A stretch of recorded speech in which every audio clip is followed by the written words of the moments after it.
यह चैनल केवल मनोरंजन के लिए है। हम किसी भी तरह के अंधविश्वास को बढ़ावा नहीं देते। अर्जुन एक पुरानी पेंटिंग का शौकीन था। उसने अपने घर के लिए कई अनमोल पेंटिंग खरीदी थी। एक दिन उसे एक पुरानी दुकान में एक अजीब पेंटिंग मिली।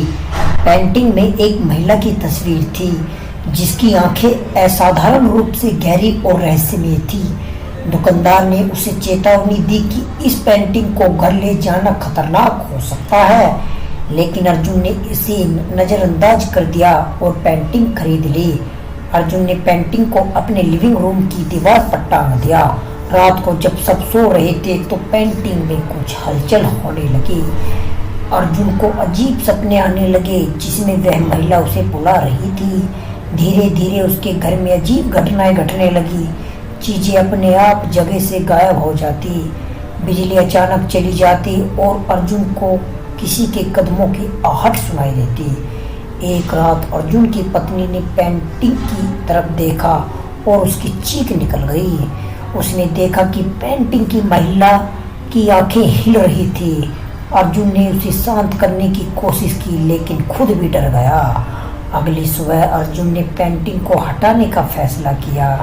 जैसे ही उसने पेंटिंग को दीवार से हटाने की कोशिश की, उसे ऐसा महसूस हुआ कि किसी अदृश्य शक्ति ने उसका हाथ पकड़ लिया हो। उसकी उंगलियां जैसे पेंटिंग में चिपक गई।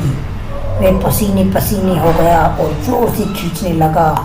कई दिनों तक अर्जुन और उसका परिवार भयभीत रहा। उन्होंने कई साधु संतों को बुलाया लेकिन कोई फायदा नहीं हुआ। एक बूढ़े संत ने उन्हें बताया कि यह पेंटिंग एक प्रेत आत्मा की है जो लोगों की आत्माओं को कैद कर लेती है। संत ने उन्हें उपाय बताया कि उन्हें पेंटिंग को जलाना होगा और राख को नदी में प्रवाहित करना होगा। अर्जुन ने संत के कहे अनुसार पेंटिंग को जलाने का फैसला किया। जैसे ही उसने पेंटिंग में आग लगाई, पेंटिंग से जोर की चीख निकलने लगी जैसे कोई अंदर से चिल्ला रहा हो। पेंटिंग जलते ही अर्जुन और उसका परिवार ने राहत की सांस ली। उन्होंने राख को नदी में प्रवाहित किया और घर वापस लौट आए।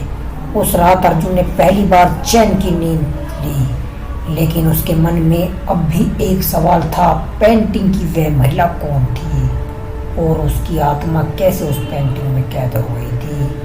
यह रहस्यमय शायद कभी सुलझ ना सके, लेकिन अर्जुन और उसका परिवार अब कभी भी पुरानी और अजीब पेंटिंग को घर में लाने से कतराते हैं। हर रात अर्जुन कभी कभी उन गहरी आंखों को याद करता है और उसे एक सिहरन सी महसूस होती है जैसे वे आंखें अब भी उसे देख रही हो। तो चैनल पर नए हो तो चैनल को सब्सक्राइब करके जाना और वीडियो को लाइक करके जाना। फिर मिलते हैं एक नई वीडियो के साथ, तब तक बाय, टेक केयर।